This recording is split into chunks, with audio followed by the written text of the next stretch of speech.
Hello friends, എല്ലാവർക്കും good morning. മഴതോര മുമ്പയുടെ ഇന്നത്തെ super hit വിശേഷത്തിലേക്ക് എല്ലാവർക്കും സ്വാഗതം. അങ്ങനെ നമ്മുടെ അലീന മനസ്സിലുള്ള സങ്കടങ്ങൾ മുഴുവനും വല്യപ്പച്ചനോട് തുറന്നു പറയുകയാണ്. എനിക്കും ഇതേപോലെ അവസ്ഥകളൊക്കെ ഉണ്ടായിട്ടുണ്ട്. ആരുമില്ലാത്തൊരവസ്ഥ. കുട്ടികളുടെ അച്ഛനും അമ്മയും ഒക്കെ സ്കൂളിൽ വരാൻ നേരത്തെ ഞാൻ മാത്രം തനിച്ചു പോകുന്നു. അതൊക്കെ കാണുമ്പോൾ എനിക്ക് ഭയങ്കര സങ്കടമായിരുന്നു. എൻ്റെ അച്ഛനും അമ്മയും എൻ്റെ കൂടെ ഉണ്ടായിരുന്നെങ്കിലോ എന്നൊക്കെ ഞാൻ ഒരുപാട് ആഗ്രഹിച്ചിരുന്നു. എൻ്റെ അമ്മ വന്ന് എൻ്റെ കവളിലൊരു മുത്തം തരുന്നതും എന്നെ സ്നേഹത്തോടെ കെട്ടിപ്പിടിക്കുന്നതും എൻ്റെ അച്ഛൻ എൻ്റെ തലയിൽ തലോടുന്നതും ഒക്കെതായ കാര്യങ്ങളൊക്കെ ഞാൻ സ്വപ്നം കാണുമായിരുന്നു. എപ്പോഴെങ്കിലും ഒരു ദിവസം ഇതൊക്കെ സംഭവിക്കുമെന്നും ഞാൻ വിചാരിച്ചിരുന്നു. പക്ഷേ എത്രയൊക്കെ കഴിഞ്ഞിട്ടും ഇതൊന്നും സംഭവിച്ചില്ല. ഇപ്പോഴും സങ്കടങ്ങളും ദുഃഖങ്ങളും മാത്രമേ മനസ്സിലുള്ളൂ. സ്വന്തം അച്ഛൻ്റെ മുന്നിലാണ് ഞാനിപ്പോൾ നിൽക്കുന്നത്. പക്ഷേ സ്നേഹത്തോടെ മോളെ എന്നുള്ളൊരു വിളി ഇതുവരെ ഉണ്ടായിട്ടുണ്ടോ വല്യപ്പച്ച എന്നൊക്കെ പറയാം. അങ്ങനെ പറഞ്ഞപ്പോഴേക്കും വല്യപ്പച്ചനൊന്നും പറയാനായിട്ട് പറ്റിയില്ല. കാരണം അലീന പറയുന്നത് മുഴുവൻ സത്യമാണല്ലോ. അപ്പോൾ അതുകൊണ്ട് തന്നെ അലീനയെ സമാധാനിപ്പിക്കാൻ പോലും നമ്മുടെ വല്യപ്പച്ചന് സാധിച്ചില്ല. വല്യപ്പച്ചൻ അവിടെ നിന്ന് ഇറങ്ങി പോവുകയാണ്. അലീന ഇരുന്ന് ഇങ്ങനെ പൊട്ടിക്കരയാണ്. അങ്ങനെ പിന്നീട് കാണിക്കുന്നത് നമ്മുടെ ലാലിച്ചൻ നേരെ ആ വീട്ടിലെത്തിരിക്കുക. അപ്പോൾ ലാലിച്ചനെ കണ്ടു കഴിഞ്ഞപ്പോഴേ വരുന്നുണ്ട് കേട്ടോ. കുറച്ച് സൂക്ഷിക്കണം, നമുക്ക് പിടിച്ചു നിൽക്കണമെങ്കിലേ ഇതൊന്നും അടിച്ചാൽ മതിയാവുള്ളൂ. അപ്പോൾ ലാലിച്ചൻ വന്ന ഉടനെ തന്നെ എന്താ പരിപാടി എന്നൊക്കെ എനിക്ക് ചോദിച്ചു കഴിഞ്ഞപ്പോഴേക്കും അതൊന്നും വേറൊന്നുമില്ല ലാലിച്ച, അത് ഞങ്ങൾ 2 ബിയർ അടിക്കുകയായിരുന്നു. അല്ല ഭയങ്കര ചൂടേ, അതുകൊണ്ട് 2 ബിയർ അടിക്കാമെന്ന് വിചാരിച്ചു, അത്രയേ ഉള്ളൂ.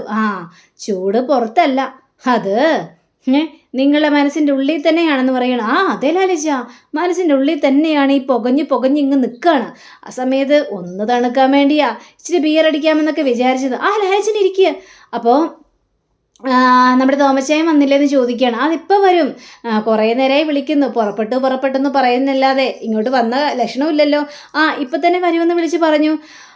എന്താ ലാലിച്ചൻ്റെ തീരുമാനങ്ങൾ എന്താണെന്നൊക്കെ ചോദിച്ചപ്പോഴേക്ക് എൻ്റെ തീരുമാനങ്ങൾ അറിയിക്കാൻ വേണ്ടി തന്നെയാണ് വന്നത്. ചില കാര്യങ്ങളൊക്കെ ഫോണിൽ കൂടി വിളിച്ച് പറഞ്ഞല്ലോ, അപ്പോൾ എൻ്റെ തീരുമാനം കൂടി നിങ്ങളെ അറിയിക്കണ്ടേ, അതിനു വേണ്ടി തന്നെയാണ് വന്നതെന്ന് പറയുകയാണ്. അങ്ങനെയല്ലേ അവർ സംസാരിച്ചുകൊണ്ടിരിക്കുന്ന സമയത്താണ് തോമച്ചായം വരുന്നത്. അപ്പോൾ തോമച്ചായം വന്നു കഴിഞ്ഞപ്പോഴേക്കും എല്ലാ ശത്രുക്കളും ഉണ്ടല്ലോ, എല്ലാ വില്ലന്മാരും ഉണ്ടല്ലോ ഇവിടെ തന്നെ എന്ന് പറഞ്ഞുകൊണ്ട് അകത്തേക്ക് കയറുകയാണ്. അകത്തേക്ക് കഴിഞ്ഞപ്പോഴേക്കും എന്താ തോമച്ചായ, എത്ര നേരം നിങ്ങളെയും കാത്തുകൊണ്ടിരിക്കുന്നത്, നിങ്ങളുടെ വീട് തൊട്ടടുത്തല്ലേ, എന്നിട്ട് പോലും വരാൻ ഇത്ര വൈകിൽ എന്താണെന്നൊക്കെ ചോദിച്ചപ്പോഴേക്കും ഞാനേ നിന്നെപ്പോലെയല്ല, എനിക്ക് ഭാര്യയുണ്ട്, കുടുംബമുണ്ട്, പിന്നെ കാപ്പിരി പീക്കിരികളും ഉണ്ടെന്ന് പറയണം. അതെന്താ തോമച്ചായ ഈ കാപ്പിരി പീക്കിരികൾ? വേറെ ബന്ധത്തിൽ വല്ല ഏർപ്പെട്ടോ? അനാവശ്യം പറയാൻ നിൽക്കരുത് നീ, ഞാനേ അത്തരത്തിലുള്ള സ്വഭാവക്കാരനല്ല എന്നും പറഞ്ഞുകൊണ്ട് ലാലിച്ചനെ കളിയാക്കിയ രീതിയിലാണ് ഇവർ കിടന്ന് അവിടെ സംസാരിക്കുന്നത്. എല്ലാം നമ്മുടെ ലാലിച്ചന് മനസ്സിലാവുന്നുണ്ട്. അങ്ങനെ നിങ്ങൾ പറയാനുള്ളതൊക്കെ പറഞ്ഞു കഴിഞ്ഞോ? എങ്കിൽ ഞാൻ ഇനി പറയുന്നത് നിങ്ങൾ കേൾക്ക്. അതായത് നിങ്ങൾക്കറിയാലോ, ഞാനൊരു പെണ്ണിനെ മുമ്പ് സ്നേഹിച്ചിരുന്നൊരു കാര്യം, വൈജായ എന്ന് പറഞ്ഞ പെണ്ണിനെ. ആ പെണ്ണിനെ കല്യാണം കഴിക്കണമെന്ന് തന്നെയായിരുന്നു എൻ്റെ ആഗ്രഹം. പക്ഷേ ഞങ്ങൾ ഒരുപാട് സ്നേഹിച്ചു, ആഗ്രയിൽ ഒരുപാട് ചുറ്റി നടന്നു, കല്യാണം കഴിക്കാൻ മാത്രം പറ്റിയില്ല. അതിനു മുമ്പ് തന്നെ അവളുടെ ആങ്ങളമാർ തട്ടിക്കൊണ്ട് പോയി. പിന്നെ അവളെക്കുറിച്ച് യാതൊരു വിവരവും ഉണ്ടായില്ല. വർഷങ്ങൾക്ക്, അതായത് 10-22 വർഷങ്ങൾക്ക് ശേഷമാണ് ഞാനിപ്പോൾ അറിയുന്നത് എനിക്കൊരു കുഞ്ഞ് ജനിച്ചിട്ടുണ്ട്, അവളാണ് അലീനയെന്ന്. അതുകൊണ്ട് തന്നെ എനിക്ക് അവളോട് നീതി പുലർത്താനായിട്ട് സാധിച്ചില്ല. അപ്പോൾ മകളെങ്കിലും എനിക്ക് തള്ളിക്കളയാതെ എൻ്റെ കൂടെ തന്നെ നിർത്തണ്ടേ? ഇതൊരു അവിഹിതമൊന്നുമല്ല. ഞാൻ അവളെ പ്രണയിച്ചതാണ്, അവളെ കല്യാണം കഴിക്കണമെന്ന് ആഗ്രഹിച്ചതാണ്. പിന്നീട് എന്നിൽ നിന്ന് അവൾ അകന്നുപോയി. അതിനെ അവിഹിത സന്തതിയെന്നൊന്നും വിളിക്കേണ്ട ആവശ്യമില്ല. അലീന എൻ്റെ മകൾ തന്നെയാണ്, എൻ്റെ രക്തം.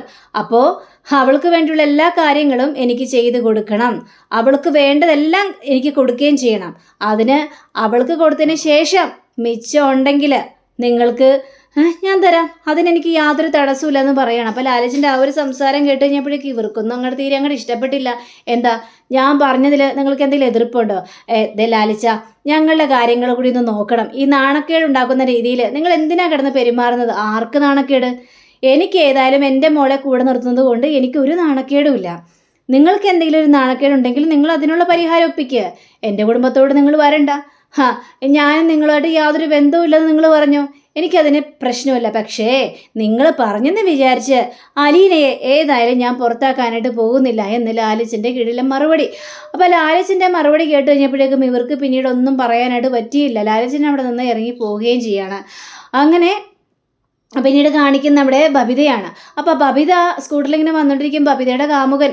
അപ്പോൾ കാമുകൻ വേറൊരു പെണ്ണിനായിട്ട് ഈ ഷോപ്പിംഗ് കറങ്ങി നടക്കുക. അപ്പോൾ ബബിതയ്ക്ക് ഇത് കണ്ടു കഴിഞ്ഞപ്പോഴേക്കും സഹിക്കാനായിട്ട് പറ്റിയില്ല. ബബിത ഉടനെ ഫോൺ എടുത്തിട്ട് ഈ കാമുകനെ വിളിക്കുക. കാമുകനെ വിളിച്ച് കഴിഞ്ഞപ്പോഴേക്കും കാമുകൻ നോക്കി കഴിഞ്ഞപ്പോഴേക്കും ബബിതയുടെ നമ്പറാണ് കാണുന്നത്. പെട്ടെന്ന് തന്നെ ആ ഫോൺ അങ്ങോട്ട് കട്ടാക്കുകയും ചെയ്യുകയാണ്.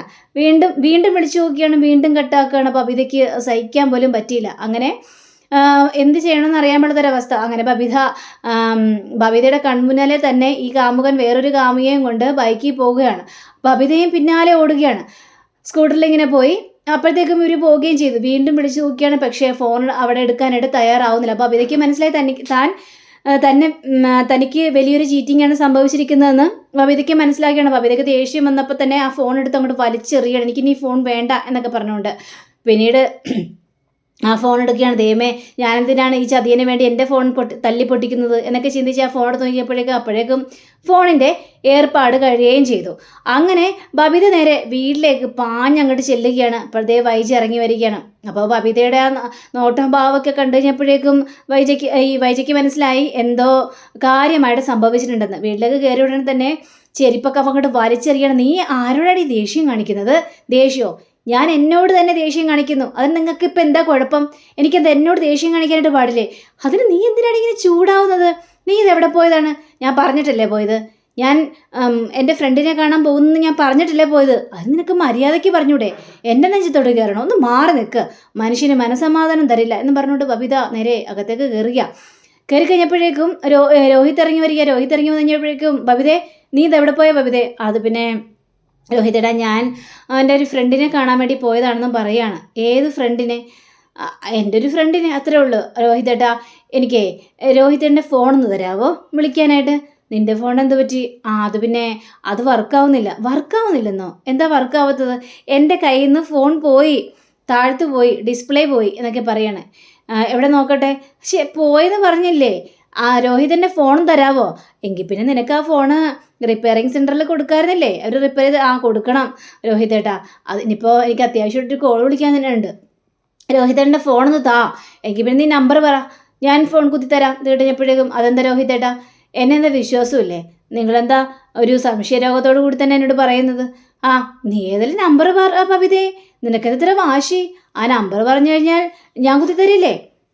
ഞാൻ വിളിച്ചു തരാന്നേ. വേണ്ട, രോഹിതേട്ടന് തരാൻ പറ്റുമില്ലേ? നീ നമ്പർ പറ, എന്നാലേ ഞാൻ ഫോൺ തരുള്ളൂ. നിങ്ങളുടെ ഫോണും വേണ്ട, ഒന്നും വേണ്ട, ഞാനേ വിളിക്കുന്നില്ല, തീർന്നല്ല കാര്യം എന്നും പറഞ്ഞുകൊണ്ട് ബബിത നേരെ അകത്തേക്ക് കയറി പോവുകയാണ്. അപ്പോഴേക്കും വൈജ വന്നു കഴിഞ്ഞപ്പോഴേക്കും, എടാ എന്താണ് ഇവൾക്ക് പറ്റിയത്? അവളുടെ ഫോൺ ഡിസ്പ്ലേ പോയെന്നോ ഏതോ ആളെ വിളിക്കാനുണ്ടെന്ന് പറയാൻ എൻ്റെ ഫോൺ ചോദിച്ചു, ഞാൻ കൊടുക്കാത്തതിൻ്റെ കലിപ്പാ അവളാ ചെയ്ത് തീർക്കുന്നത് എന്നൊക്കെ പറയാണ്. ഒന്നും മനസ്സിലാവുന്നില്ലല്ലോ. ഇവളുടെ പോക്ക് ഇത് ഏത് രീതിയിലാണാവോ? ഈ കുടുംബത്തിൽ എന്തൊക്കെയാണ് സംഭവിക്കുന്നതെന്ന് ഒരു എത്തുംപിടിയും കിട്ടുന്നില്ലല്ലോ. അങ്ങനെ രോഹിത് ആണെങ്കിൽ നേരെ അകത്തേക്ക് കയറി പോവുകയും ചെയ്യാണ്. അപ്പോഴേക്കും പെട്ടെന്ന് റൂമിൽ നിന്ന് പടക്കെന്ന് പറഞ്ഞുള്ള ശബ്ദങ്ങൾ കേൾക്കുക. അപ്പോൾ വൈജിയാണെങ്കിൽ റൂമും തുറന്ന് നോക്കിക്കഴിഞ്ഞപ്പോഴേക്കും എല്ലാ സാധനങ്ങളും വലിച്ച് വാരി എറിഞ്ഞ് പൊട്ടിച്ച് വല്ലാത്തൊരവസ്ഥയാക്കി ഇട്ടിരിക്കുകയാണ് റൂം. അപ്പോൾ നമ്മുടെ ബബിതയോട് ചോദിക്കണം, നീ എന്താണ് ഈ കാണിച്ചത്? നീ എന്തിനാണ് ഇതെല്ലാം തല്ലി പൊട്ടിച്ചത്? നിങ്ങൾ എന്തിനാ വീണ്ടും എൻ്റെ റൂമിലേക്ക് വരുന്നത്? എന്നെ മനസമാധാനത്തോടെ ഇരിക്കാനായിട്ട് നിങ്ങൾ സമ്മതിക്കില്ലേ? നിനക്കെന്താണ് ഇത്ര മനസമാധാനക്കേട്? അതിന് മാത്രം എന്ത് പ്രശ്നം ഉണ്ടായതെന്ന്? ഒരു പ്രശ്നവും ഇല്ല, എന്നെ ഒന്ന് വെറുതെ വിട്, എനിക്ക് അത്രയും മാത്രം മതി എന്നൊക്കെ അപ്പോൾ ഇത് പറഞ്ഞു കഴിഞ്ഞപ്പോഴേക്കും ഇപ്പോൾ ആരെയും അനുസരിക്കാത്ത രീതിയിലായി ഈ കുടുംബം അല്ലേ? ആരെയും വകവയ്ക്കുന്നില്ല. അലീന വന്ന് പോയതിന് ശേഷം ഇങ്ങനെയൊക്കെയാണ് സംഭവിച്ചുകൊണ്ടിരിക്കുന്നത്. ഇത് കേട്ട ബബിതയാണെങ്കിൽ, അതെ, ഇനി എവിടെയെങ്കിലും ഭൂകമ്പം ഉണ്ടായാലും യുദ്ധം ഉണ്ടായാലും അതെല്ലാം കൂട്ടിച്ചേർത്ത് അലീന ചേച്ചിയുടെ തലയിലേക്ക് ഇട്ടോ, അതാണല്ലോ നിങ്ങളുടെ ഏർപ്പാട്. എപ്പോൾ നോക്കിയാലും അലീന ചേച്ചിയും വെറുതെ വിടില്ല നിങ്ങൾ ഇതിനെല്ലാത്തിനും കാരണം എന്നും പറഞ്ഞുകൊണ്ട് ബബിത പോയി കഴിഞ്ഞപ്പോഴേക്കും വൈജിക്കത് വല്ലാത്തൊരു ടെൻഷനായി. അന്ന് രാത്രി ആയി കഴിഞ്ഞപ്പോഴേക്കും നമ്മുടെ ബാലേന്ദ്രൻ വരിക. അപ്പോൾ ബാലേന്ദ്രൻ നല്ല കുടിച്ച് പൂസായി ലെക്ക് കെട്ടൊരവസ്ഥയിൽ കാറവിടെ കൊണ്ടു പാർക്ക് ചെയ്തിട്ട് അതിൽ നിന്ന് വണ്ടിയിൽ നിന്ന് ഇറങ്ങി ഡോറ് പോലും അടയ്ക്കാതെ ലോക്കാക്കാൻ നോക്കിക്കഴിഞ്ഞപ്പോഴേക്കും ലോക്കാവുന്നില്ല. ഇതെന്ത് പറ്റി? കാറെന്താ ലോക്കാവാത്തത്? നീ വൈജിയുടെ സ്വഭാവം തന്നെയാണോ? പറഞ്ഞനുസരിക്കില്ലേ? ഡോറ് തുറന്ന് കിടക്കുമായിരുന്നല്ലേ, ഞാൻ അത് മറന്നുപോയി എന്നും പറഞ്ഞുകൊണ്ട് ഡോർ അങ്ങോട്ട് അടച്ചിട്ട് വണ്ടി ലോക്ക് ചെയ്ത് നേരെ കോളിംബെല്ലടിച്ചപ്പോഴേക്കും കൃഷ്ണമോൾ വരികയാണ്. ആ അമ്മേ, അത് പിന്നെ അച്ഛനാണെന്ന് തോന്നുന്നു. നീ എന്താ ഉറങ്ങിയില്ലായിരുന്നു? ഇല്ല, എനിക്ക് കുറച്ച് അസൈൻമെൻറ്റ് ചെയ്ത് തീർക്കാനുണ്ടായിരുന്നു, അത് ചെയ്യുമായിരുന്നു. അച്ഛനായിരിക്കും, ഞാൻ കഥ തുറക്കട്ടെ? പോയി തുറക്ക്. ഇപ്പോൾ കറക്റ്റ് സമയത്തൊന്നും വരൂല്ലല്ലോ. എന്തെങ്കിലും ചോദിച്ചു കഴിഞ്ഞാൽ തർക്കുത്തരം മാത്രമല്ലേ പറയുള്ളൂ. അമ്മേ, ചോദിക്കേണ്ട രീതിയിൽ ചോദിക്കാം, അപ്പോൾ കറക്റ്റായിട്ടുള്ള മറുപടി തരും. നീ എന്താടി ഒരു അർത്ഥം വെച്ചുള്ളൊരു ചോദ്യം? ഒന്നുമില്ല, ഞാൻ അമ്മ ചോദിച്ചതിനുള്ള മറുപടി പറഞ്ഞതേ ഉള്ളൂ കേട്ടോ എന്നും പറഞ്ഞുകൊണ്ട് നമ്മുടെ കൃഷ്ണമോള് ആ ജനലിൽ കൂടി നോക്കുക ആരാ വന്നിരിക്കുന്നതെന്ന്. അപ്പോൾ ഇത് നമ്മുടെ ബാലേന്ദ്രന് കാണുകയും ചെയ്യാണ്. അച്ഛനമ്മേ, എന്നാൽ കഥ തുറക്കുക എന്ന് പറഞ്ഞുകൊണ്ട് കഥ തുറന്നു കഴിഞ്ഞപ്പോഴേക്കും മോളെ, കൃഷ്ണമോളെ, ഇത് അച്ഛനാടെ മോളെ എന്നൊക്കെ ചോദിച്ച് കവളിലൊന്നിങ്ങനെ പിടിക്കുക. അത് കഴിഞ്ഞപ്പോഴേക്കും നമ്മുടെ കൃഷ്ണമോളെ, എന്താ അച്ഛൻ കുടിച്ചിട്ടുണ്ടോ? വെള്ളമാണോ അല്ലെങ്കിൽ മദ്യമാണോ മോളെ നീ ഉദ്ദേശിച്ചത്? രണ്ടും കുടിച്ചിട്ടുണ്ടോ എന്ന് ഞാൻ ചോദിച്ചത്. അല്ലാതെ ഇങ്ങനെ കിടന്ന് വരില്ലല്ലോ, ഇങ്ങനെ കിടന്ന് സംസാരിക്കില്ലല്ലോ.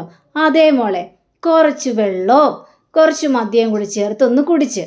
അത് പറഞ്ഞാൽ മോള് വിശ്വസിക്കോ? ഇത് കഴിഞ്ഞപ്പോഴേക്കും വിശ്വസിക്കാതിരിക്കാനായിട്ട് കഴിയില്ലല്ലോ, അതാണല്ലോ യാഥാർത്ഥ്യം എന്നിങ്ങനെ പറയാം. അപ്പോൾ അങ്ങനെയും കാണിച്ചുകൊണ്ടാണ് നമ്മുടെ ഇന്നത്തെ റിവ്യൂ അവസാനിച്ചിരിക്കുന്നത്. അടുത്ത റിവ്യൂവിനെ കാത്തിരിക്കുക, സബ്സ്ക്രൈബ് ചെയ്യുക. എല്ലാവർക്കും നല്ലൊരു ദിനം ആശംസിച്ചുകൊണ്ട് തന്നെ നമസ്കാരം. Thank you. Bye bye.